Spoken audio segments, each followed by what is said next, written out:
Bom, então hoje, dando sequência ao nosso estudo, nós já estamos no capítulo 18. Hoje nós vamos começar o capítulo 18 do livro No Mundo Maior.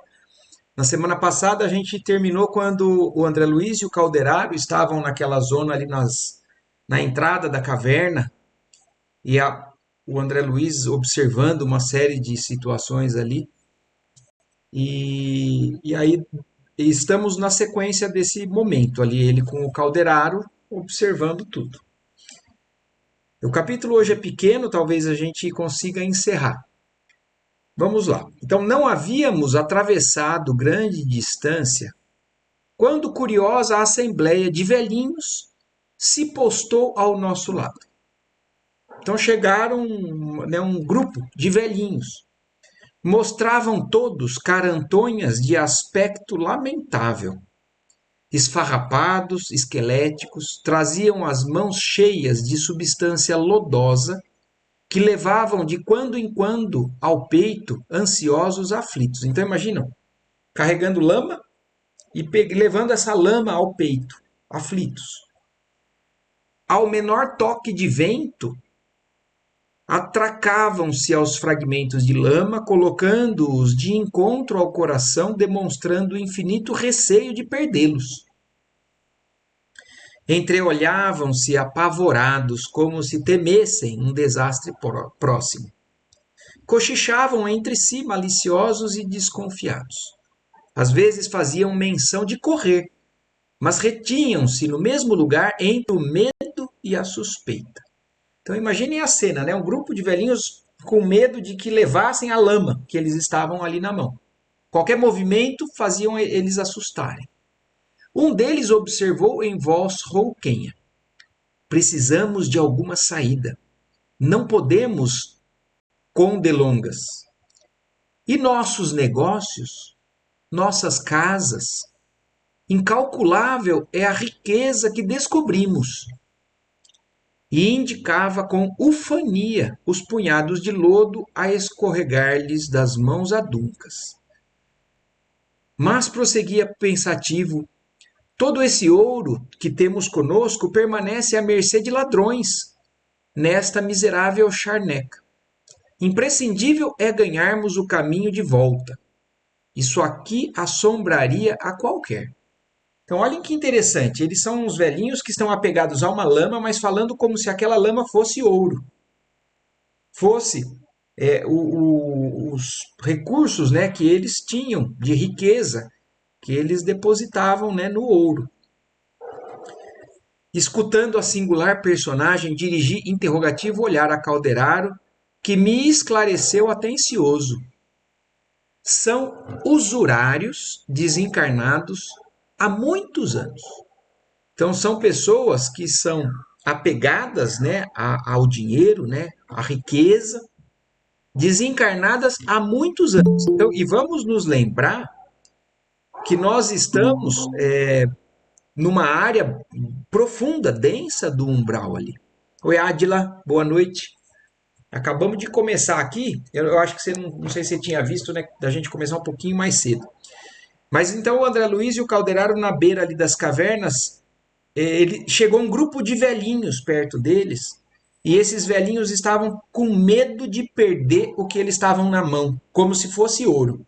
Só que era lama, pelo que o André Luiz e o Calderaro estavam observando.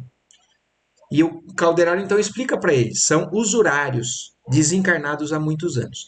Desceram a tão profundo grau de apego à fortuna material transitória que se tornaram ineptos ao equilíbrio da zona mental do trabalho digno, por incapazes de acesso ao santuário interno das aspirações superiores. Na crosta da terra, não enxergavam meios de se ampararem com a ambição moderada e nobre. Então, olhem isso. Porque, como a gente sabe, não existe nada de errado em trabalhar honestamente e adquirir recursos. Mas agora também é claro que existe a questão do apego exagerado.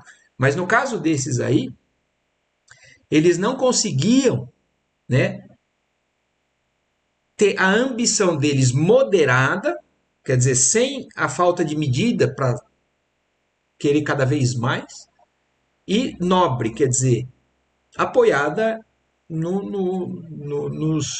nas virtudes, né? Na honestidade e tudo mais. Nem reparavam nos métodos que usaram para atingir os fins egoísticos. Quer dizer, como eles enriqueceram, eles também não prestavam atenção nisso. Se era passando por cima de alguém, se era prejudicando alguém, menosprezavam direitos alheios e escarneciam das aflições dos outros. Armavam verdadeiras ciladas a companheiros incautos, quer dizer, percebiam pessoas em condições, às vezes, de necessidade e se aproveitavam, preparavam ciladas no propósito de sugar-lhes as economias, locupletando-se à custa da ingenuidade e da cega confiança. Então, passando a perna em muita gente, eles enriqueceram. Então, é um apego, né, às riquezas materiais doentia, que não mede esforços para conquistar sempre cada vez mais. Tantos sofrimentos difundiram com as suas irrefletidas ações que a matéria mental das vítimas, em maléficas emissões de vingança e de maldição, lhes impôs érea couraça ao campo das ideias, assim atordoadas, fixando-se estas nos delitos do fixam-se estas nos delitos do pretérito. Então, além de tudo, além desse apego exagerado, eles têm agora a vibração daqueles que eles prejudicaram, né, de vingança e de maldição, amaldiçoam, porque assim, uma pessoa que dá um tombo em alguém, faz a vida em cima de alguém, aquele que é prejudicado, nem sempre é um espírito evoluído a ponto de perdoar. Então, tem muitos que vão guardar rancor, que vão vibrar negativamente na direção, e é o que aconteceu com esses aí. Então, a mente deles ficou fixada nesses delitos, né? Nesses crimes que cometeram no passado. E como o Calderaro comentou, eles estão desencarnados há muito tempo, transformando-os em autênticos fantasmas da avareza, atormentada pelas miragens de ouro neste deserto de padecimentos. Não podemos predizer quando despertem, dada a situação em que se encontram. Então, olhem que interessante. O Calderaro fala, a gente não consegue saber quando que eles podem acordar, sair daqui. Por conta da situação em que eles se encontram, eles estão tão endurecidos, tão baixos, que só Deus talvez saiba. Ou um movimento pessoal deles é quem vai fazer esse despertar. Lamentei-os, sinceramente, ao que Calderaro obtemperou. Enlouqueceram na paixão de possuir, acabando a sinistra aventura escravos de monstros mentais de formação indefinível. Dispunha-me a redarguir, quando um dos anciães alçou a voz no estranho concerto, exclamando. Então, André Luiz estava indignado também, sensibilizado com aquela cena. E ele ia falar, mas aí um outro daqueles senhores, né, velhinhos, falou: Amigos, não seremos vítimas de um pesadelo? Às vezes chego a supor que estamos equivocados. Então, olhem que isso já é uma abertura, uma brecha. Porque quando a gente está perdido em atividades, né, naquela direção, e a gente não consegue parar e refletir, falar, puxa vida, eu posso estar errado. A gente não consegue, muitas vezes, então, fazer o caminho inverso, corrigir o caminho. Então, o fato de um desses velhinhos falarem, será que nós não estamos equivocados? Já é uma grande coisa.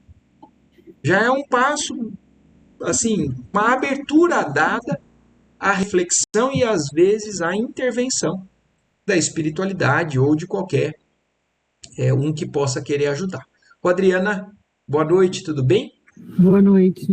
Desculpa, a gente começou um pouquinho mais cedo. Eu coloquei lá no grupo, mas eu imagino que nem todos tenham conseguido ver. É, eu vi, mas eu não, de fato não consegui. Mas então, eles estão observando ainda na entrada ali das cavernas, Adriana, um grupo de velhinhos extremamente apegados à riqueza. E que, como eles descreveram ali, são pessoas que não mediam esforços para ficarem ricos. Então passavam por cima de valores, né, morais. Então a ponto de prejudicar realmente pessoas para poder se enriquecer. Então tiravam não se preocupando se a pessoa vai sofrer, se vai deixar em condições péssimas ou não. E só que eles estavam muito endurecidos nesse quadro mental.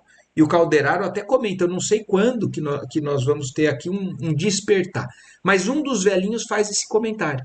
Será que nós não somos vítimas de um pesadelo? Será que nós não estamos equivocados?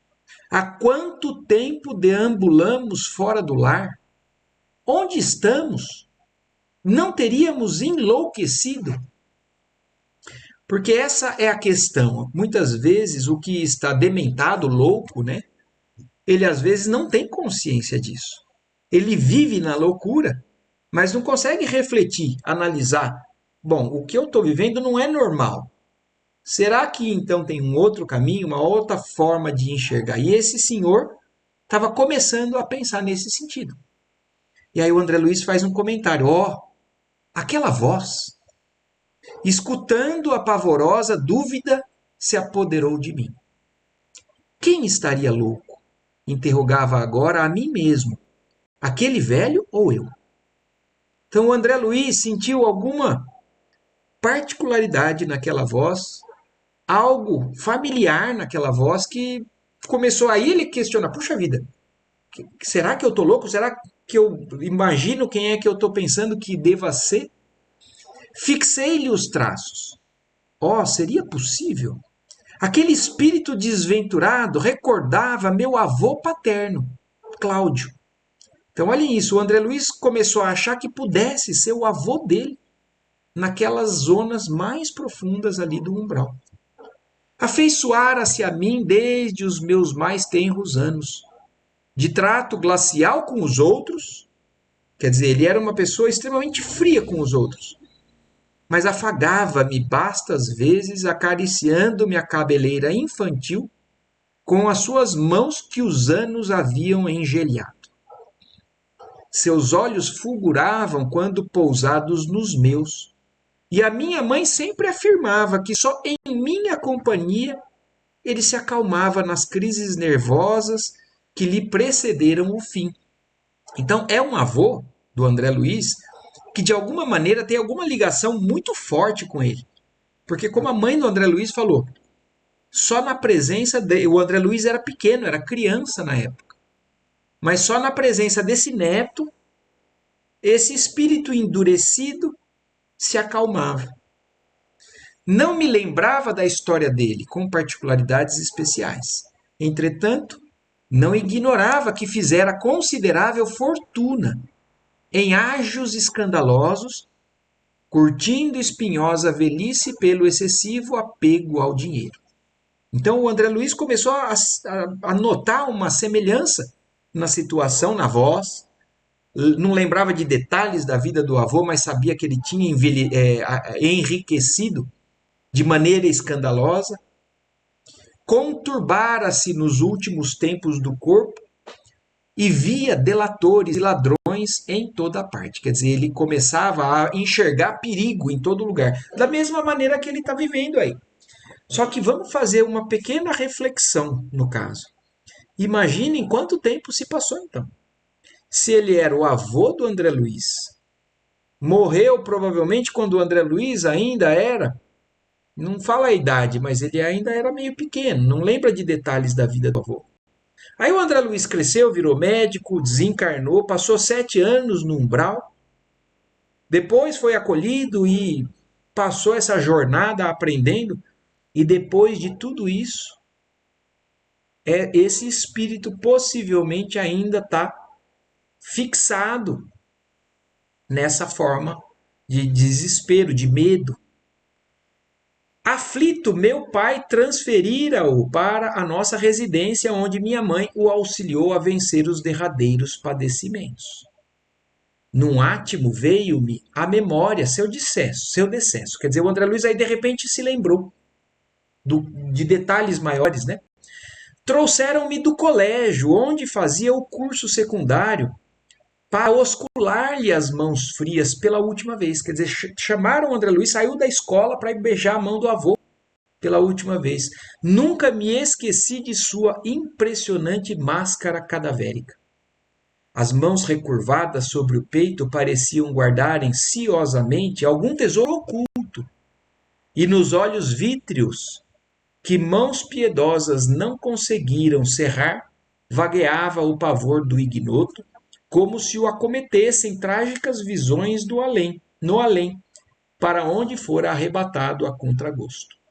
No curso do tempo, vim a saber que meu avô deixara valioso patrimônio financeiro, que nós, seus parentes, dissipávamos em nababescas fantasias. Quer dizer, tudo o que, inclusive, ele adquiriu dessa maneira, né, passando por cima dos outros, a própria família acabou gastando também sem dar o devido valor ao dinheiro. Tornando ao pretérito, reconheci que vigoroso laço me unia àquele desgraçado que ainda sofria o pesadelo do ouro terrestre. Então, olha isso. Aí o André Luiz, então, se deu conta de que realmente ele tinha um vínculo muito grande, aquele que vivia hoje essa situação destituída da graça, né? Porque o desgraçado, às vezes a gente ouve esse termo no sentido um pouco pejorativo, mas não, ele é uma pessoa destituída da graça, porque se afastou da graça das leis divinas e que estava sofrendo o pesadelo da riqueza, carregando placas de lodo que premia enternecidamente ao coração. Então, aí o André Luiz então se deu conta de que talvez realmente fosse o avô dele ali que ele encontrou. E agora vamos nos lembrar de um detalhe do capítulo anterior. Olha aqui, ó, quando ele pediu, na verdade, a instrutora falou que ele não poderia ir, mas aqui, ó, logo ela fala, ó,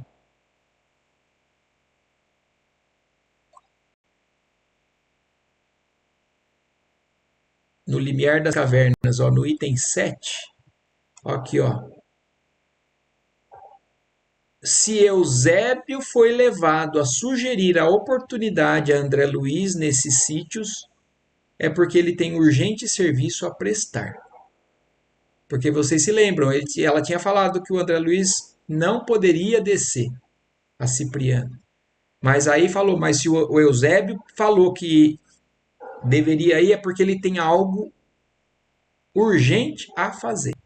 E aqui a gente começa a entender essa questão do encontro com a possibilidade de ser o avô. E aqui, então, continuando. Nunca me esqueci da sua impressionante. Não, não era aqui que eu estava. Aqui deixaram patrimônio financeiro. Então, no momento, ele está pegando lodo e colocando no peito como se fosse uma riqueza única.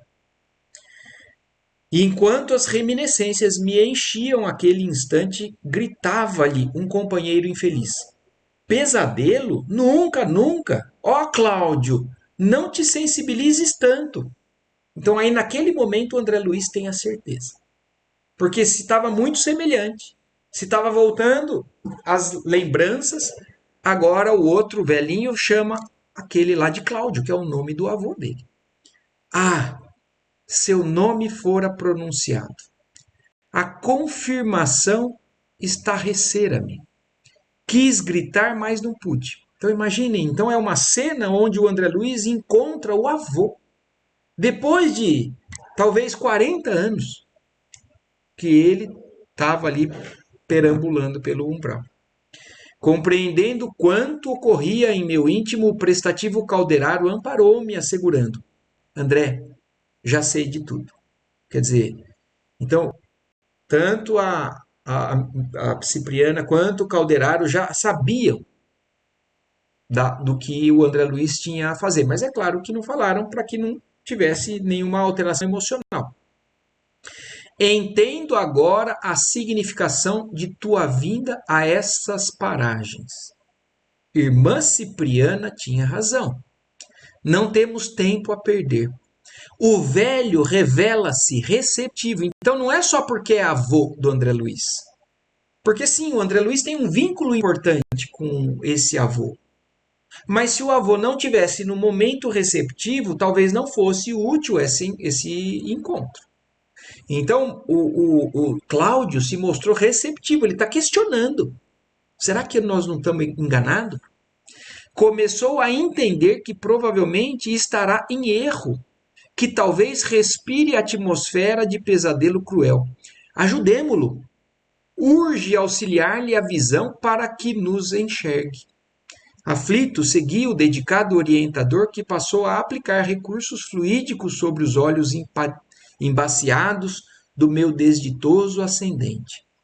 A entidade, com o providencial afluxo de força, ganhou provisória lucidez e viu-nos afinal. Oh! Gritou perante os colegas aterrados. Que luz diferente! E esfregando os olhos, acrescentava, dirigindo-se a nós: Donde vindes? Sois padres? Certo aludia às túnicas muito alvas com que nos apresentávamos. Então, quando eles apareceram para o avô, né, para o Cláudio, ele julgou ser padre por conta da vestimenta, de algo que a ele era algo sublime, né, respeitável. Avancei lesto e indaguei. Meu amigo, sois Cláudio M? Então, é claro que a espiritualidade não coloca nome e sobrenome, porque existem, né, uma série de detalhes aí a serem preservados. Então, meu amigo, sois Cláudio M, antigo fazendeiro nas vizinhanças de V, a cidade, né, seja lá qual for? Sim. Conheceis-me? Quem sois? Quer dizer, o Cláudio, não imagina quem é, mas fica surpreso porque ele chama o próprio pelo nome. Em atitude de alívio, juntou com inflexão comovente. Desde muito estou preso nesta região misteriosa, referta de perigos e de monstros, mas abundante de ouro, de muito ouro. Vossa palavra me reanima. Ó, oh, por piedade, ajudai-me a sair, quero voltar. E ajoelhando agora, de braços estendidos para mim, repetia: voltar, rever os meus, sentir-me em casa novamente. Abracei-o compungido e, sem desejar chocá-lo com inoportunas revelações, expliquei-me. Quer dizer, o André Luiz ainda entende a necessidade de não revelar quem ele era. Mas abraça, acolhe. Cláudio M., sois vítima de lamentável engano. Vossa casa antiga cerrou-se com os olhos físicos que já desapareceram. Encarcerastes o espírito num sonho vão de mentirosas riquezas. A morte vos arrebatou a alma do domicílio carnal, vai para mais de 40 anos. Então, olha aqui a confirmação do tempo que esse senhor está ali preso a essa mesma situação. Então, isso ajuda a gente a entender o como um espírito, às vezes, é capaz de viver nesse loop infernal por tempo indeterminado. E então, às vezes, a gente, quando alguém parte, alguém desencarna, é claro que existem infinitas situações, mas como não há regra para tempo de ter notícia, para tempo de recuperação, para tempo de comunicação. Então, alguns podem estar ali há 40 anos ainda perdido, dependendo da ilusão, dependendo do apego em que se colocaram. O ancião esbugalhou os olhos angustiados. Então, e ele não sabia nem que ele tinha morrido. Então, imaginem isso. Não relutou. Desatou em pranto convulso, dilacerando-me as fibras mais íntimas. Bem o sinto, murmurou inspirando compaixão. Tenho a cabeça afogueada, incapaz de raciocinar. Mas, e o ouro? O ouro que ajuntei com tanto suor? Então, ele ainda está preocupado com isso. Reparai vossas mãos, agora que divina claridade vos bafeja o espírito. Então, o André Luiz agora aproveita esse momento que eles sensibilizaram o órgão visual do perispírito do Cláudio, que falou: presta atenção, Cláudio, no que está na sua mão. Porque na ilusão, ele estava pegando lama e enxergando riqueza. Agora ele fala: olha de novo. O patrimônio acumulado à custa das dificuldades alheias converteu-se em lodacentos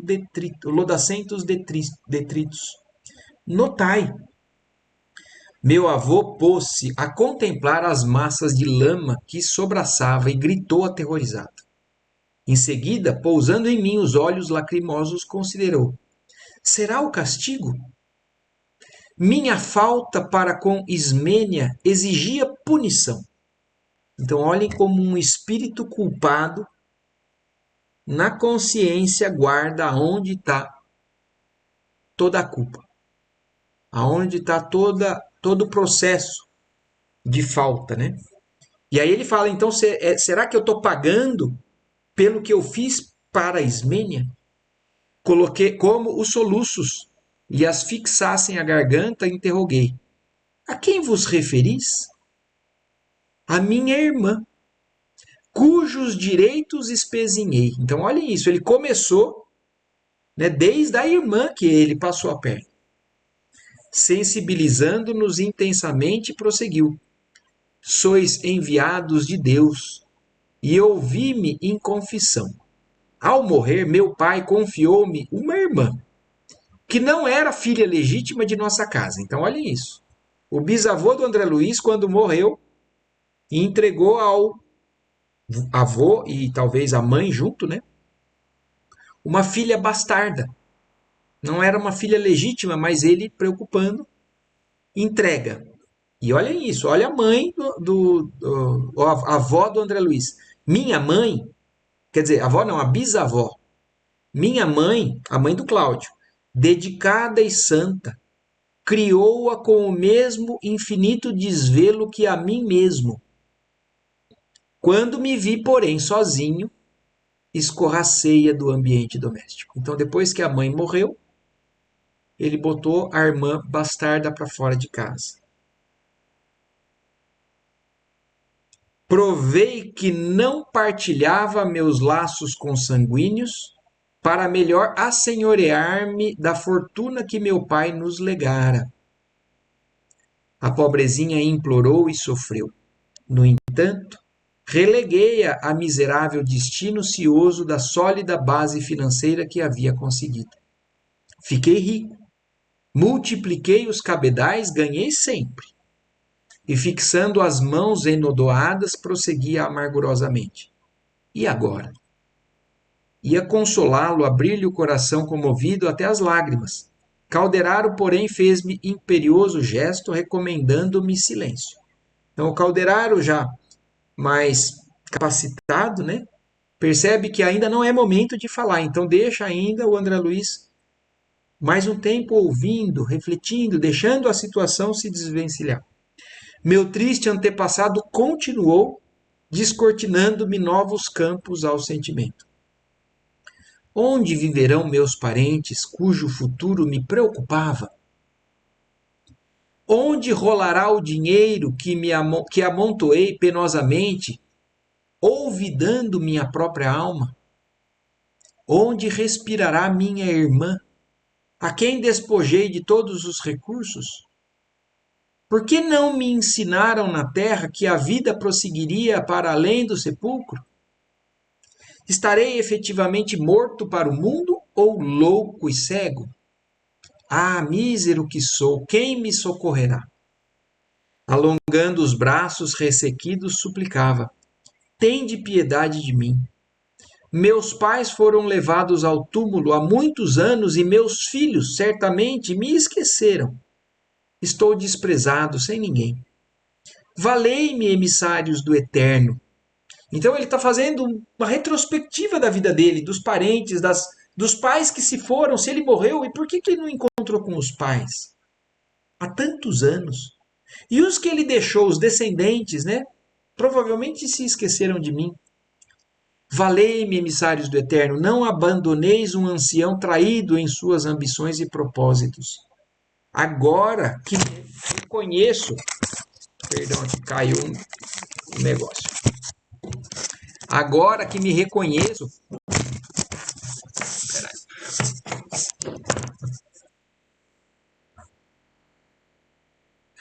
calma.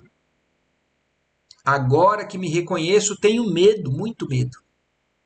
Demorando em mim o olhar que grossa cortina de lágrimas ensombrava, observou. Meus familiares olvidaram-me o devotamento. Só uma pessoa no mundo se recordará de mim e me estenderia mãos protetoras se soubesse do meu paradeiro. Estampou expressão de ternura na máscara dolorosa e esclareceu.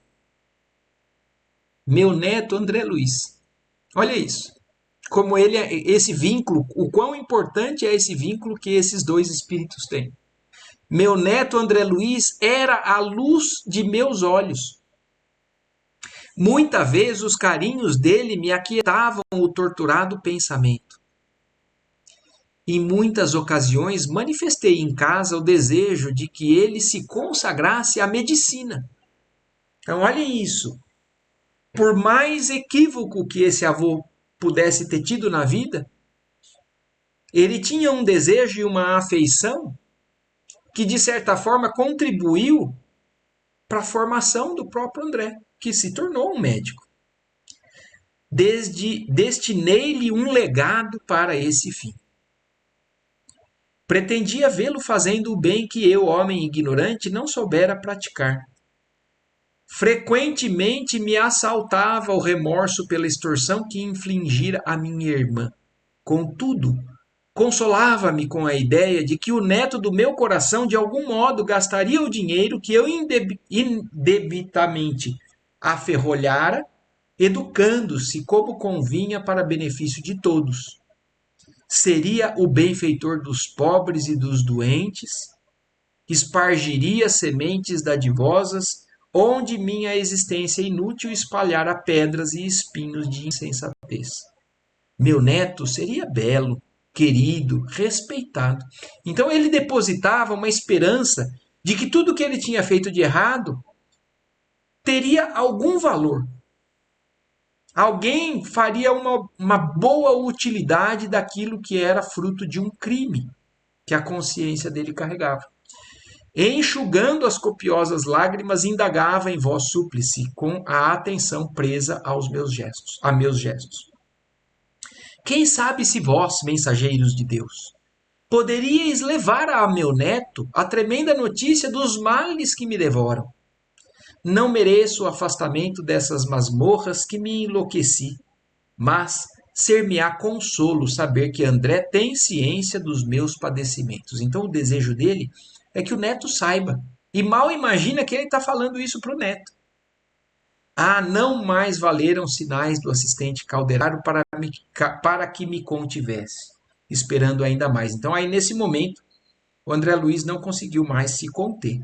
Meu peito como que rebentara num torrente de pranto irreprimível. Ali não me achava ante assembleias superiores cujas emissões de energia me sustentassem até ao fim no combate educativo da autodisciplina, mas diante dos deploráveis remanescentes das paixões terrestres. Lembrei-me do meu avô, acariciando-me os cabelos, recordei que meu genitor sempre aludia aos desejos do velho como com referência à minha preparação acadêmica. Pensei nos longos anos que o mísero teria gasto ali, agarrado às ideias de posse financeira. Quer dizer, até isso passou pela cabeça do André Luiz, né? Imaginem todo o tempo que eu estava me formando, executando. Ele já tinha desencarnado, ele ainda estava aqui nessas condições. Compreendi a extensão de meu débito para com ele, relativamente ao diploma de médico que eu não soubera honrar no mundo. Porque o André Luiz também não tinha sido um médico extremamente humano. Então até isso agora passa pela cabeça do André Luiz. De tanto erro, ele também ainda não tinha feito o que ele poderia na direção certa.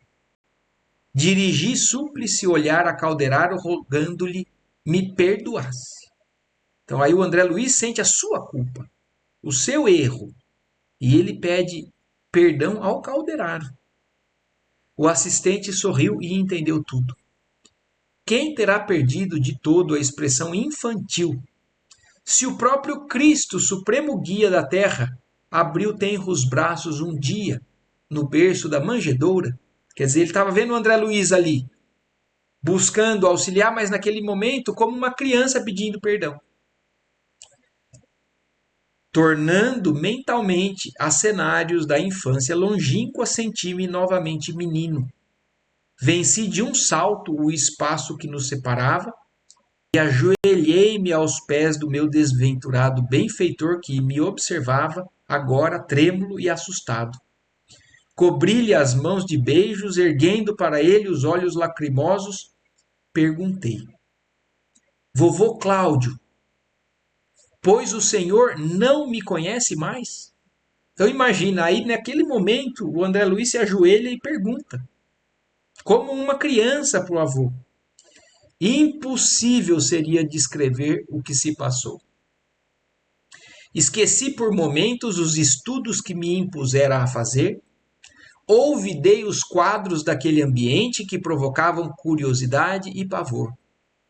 Meu espírito respirava o reconhecimento sincero e o amor puro. Então, isso é um momento único na jornada, na trajetória do André Luiz. Ele está, por enquanto, estudando, lutando para tentar aprender, colocar em prática, mas nesse momento ele sentiu um reconhecimento sincero de amor e amor puro. E enquanto as míseras entidades emuradas na usura gritavam revoltadas, umas riam, outras a sorrelfa, incapazes de compreender a cena improvisada, eu, amparado por Calderaro, que também enxugava lágrimas discretas diante da comoção que me assaltara, sustentei meu avô nos braços, como se transportara, louco de alegria, precioso fardo que me era doce e leve ao coração. Então, olha isso. E aí encerramos o capítulo. O capítulo que se chama, né? Como a gente viu ali, velha afeição. Então, como a gente falou antes, né, de começar o capítulo, provavelmente o André Luiz iria encontrar alguém que era muito próximo, que ele já tinha convivido, que era de certa forma importante para ele. E aqui, então, nesse momento, essa sensação única que ele ali não ensaiou, foi natural. Ele sentiu a verdadeira necessidade de se assim, colocar aos pés do avô, agradecer, acolher, amar, carregar. Então, tanto é que ele faz isso e pega, sustentei meu avô nos braços, como se transportara, louco de alegria, precioso fardo que me era doce e leve ao coração. Então, nesse momento, é quem ele pega. Ele acaba fazendo um resgate mesmo do avô, que era o trabalho inadiável que ele tinha para prestar ali no limiar das cavernas, como foi dito ali no capítulo anterior, que a Cipriana, né, fala, né, não é por acaso que o André Luiz foi convidado por Eusébio a participar dessa expedição. Então a espiritualidade maior tinha já consciência de tudo isso que estava prestes a acontecer. Por um momento que aquele espírito já estava se sensibilizando, por um momento que o André Luiz também nessa jornada já estava alcançando. E assim, então, nós terminamos esse capítulo lindo, né? Desse reencontro entre dois espíritos que se dá 40 anos depois de um desencarne. E então o avô do André Luiz é acolhido nessa zona profunda do umbral. E aí, na semana que vem, nós vamos entrar no capítulo 19, que se chama Reaproximação, que já é o penúltimo capítulo do nosso livro, até depois a gente ir para o último, que é o 20º no lar de Cipriano. Certo, gente? Alguma observação aí, alguma reflexão a mais que vocês queiram falar com relação ao capítulo aí, ao que o André Luiz nos trouxe hoje? Só agradecer, Marco. Maravilha, Adila. Adriana, pai, o seu microfone está fechado ainda. Tá, você tem que clicar ali. Adriana, você ia falar algo? Não, fiquei pensando que a vontade que eu tenho de reencontrar meu avô. Ah, Conseguiu. mas todos, né? Todos vamos Não, nos reencontrar, né, Adriana? Tomara. E que seja em condições bem melhores do que essa. Ah, Mas com certeza. hã? Espero. Pode falar, o que que você está falando? É que tá baixo um pouquinho, Adriana, pode falar. Não, espero que seja em condições melhores. Bem diferentes. E pai, não, foi espetacular. Gostei muito. Muito bom. bonito, né? Muito bonito. Maravilha. Então é isso, Gandolf. É isso então. Então ficamos por aqui hoje. Agradecemos mais uma vez, né, a oportunidade. E então uma ótima noite, uma ótima semana para todos vocês. Que assim Boa que noite. seja. Boa Boa noite. Fiquem noite. Boa com noite. Deus. Tchau, Tchau, tchau. tchau. Até mais.